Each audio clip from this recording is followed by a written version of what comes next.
दोस्तों नमस्कार, आप देख रहे हैं सत्य हुंकार में आपके साथ सत्यपाल। भ्रष्टाचार के खिलाफ लड़ना और जनहित के लिए आवाज उठाना एक ईमानदार व्यक्ति के लिए कितना मुश्किल भरा हो सकता है, ये बात ललित भारद्वाज से ज्यादा कौन जान सकता है। सेवानिवृत्त होने के बाद भी भ्रष्ट तंत्र के भ्रष्टाचारी ललित का पीछा छोड़ने को तैयार नहीं है। भ्रष्ट अधिकारियों ने मिली भगत करके सेवानिवृत्त हो चुके ललित भारद्वाज के खिलाफ 420 के तहत झूठा और मनगढ़ंत मामला दर्ज करवा करके अपने भ्रष्ट आचरण की ताकत का एहसास ही नहीं कराया, बल्कि हरियाणा शिक्षा विभाग की भ्रष्ट कारगुजारियों पर मोहर लगा दी है। पहले आपको बता देते हैं कि आखिर मामला क्या है। दरअसल ललित भारद्वाज का नाम पहले लालाराम हुआ करता था, जिस नाम से उन्होंने 10वीं की कक्षा पास की, 12वीं की और बीए पास किया। उसके बाद 1987 में भारतीय सेना में भर्ती हो गई।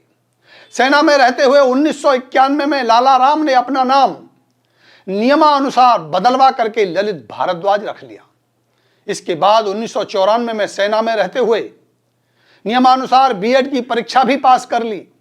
भारतीय सेना में 12 साल तक नौकरी करने के बाद 31 दिसंबर 1999 को नौकरी छोड़कर 18 दिसंबर 2004 को शिक्षा विभाग में ललित भारद्वाज ने नौकरी ज्वाइन कर ली और वो मास्टर बन गए। शिक्षा विभाग में नौकरी के दौरान ललित भारद्वाज ने शिक्षा विभाग में व्याप्त भ्रष्टाचार के खिलाफ आवाज उठानी शुरू कर दी, जिसके तहत सेहतपुर सरकारी स्कूल में यतेंद्र शास्त्री की देखरेख में बनाए गए स्कूल के कमरों में करोड़ों का गबन हुआ था, जिसकी शिकायत ललित भारद्वाज ने की थी, जिसमें 40 लाख रुपए की रिकवरी और मुकदमा भी दर्ज हुआ था। गरीब बच्चों की ड्रेस, कॉपी, किताबों के पैसों में हेराफेरी करके किए गए भ्रष्टाचार के खिलाफ ललित भारद्वाज ने यतेंद्र शास्त्री को सस्पेंड भी करवाया था तथा अन्य अधिकारी भी इस भ्रष्ट तंत्र का हिस्सा पाए गए थे, जो एक समूह बनाकर सरकारी धन की लूट करते थे। माना यह जाता है कि सेवानिवृत्त हो चुकी डिप्टी डीओ अनीता शर्मा, बर्खास्त deputy superintendent Deepak Kumar, master Yatendra Shastri, assistant director Harit Malik, deputy director Shakuntala Sindhu ने मिलकर के बदले की भावना से ललित भारद्वाज के खिलाफ नियमानुसार नाम बदलने वाली उस बात को छुपा करके और फर्जी दस्तावेजों के आधार पर, फर्जी रिपोर्टों के आधार पर नौकरी पाने का मामला बनाकर ललित के खिलाफ 420 का मुकदमा दर्ज करा दिया। वो भी तब जब ललित रिटायर हो चुके हैं। पिछले दशकों से लगातार ललित के खिलाफ शिकायतें दर्ज होती रही हैं, जिनमें ललित हर बार निर्दोष साबित हुए हैं, जबकि उक्त सभी अधिकारी किसी न किसी मामले में दोषी माने गए हैं। भ्रष्टाचार के पैसों की रिकवरी तक हुई है। 1988 में धोखाधड़ी करके शिक्षक नियुक्त हुई अनीता शर्मा 1995 में बर्खास्त हुई थी। हाई कोर्ट से स्टे लेकर नौकरी पूरी कर ली, पदोन्नत भी हो गई। दीपक कपूर फर्जी डिग्री के आधार पर नौकरी पाने वालों की लिस्ट में थे, इन्हें भी बर्खास्त किया जा चुका था। एफआईआर भी दर्ज हुई थी।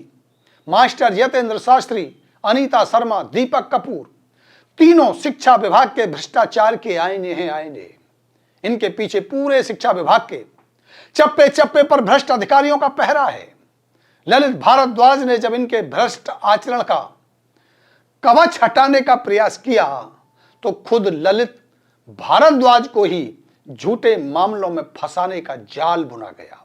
जब नियमानुसार नाम बदलकर ललित ने बीएड की डिग्री ली, जिसकी विभागीय जांच कई बार हो चुकी है, ललित भारद्वाज निर्दोष साबित हुए तो भी मुकदमा दर्ज कराया जाना भ्रष्ट अधिकारियों के असल सच को उजागर करता है।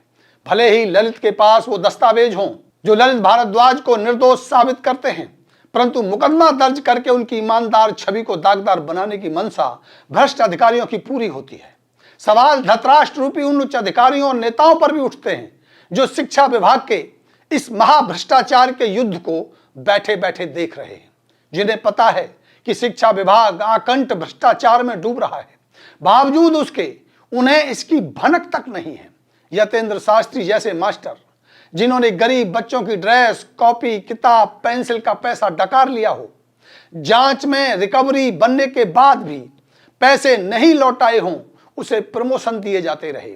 आज स्कूलों की वो हालात है, वो शिक्षा विभाग में व्यापक भ्रष्टाचार होने का जीता जागता प्रमाण है।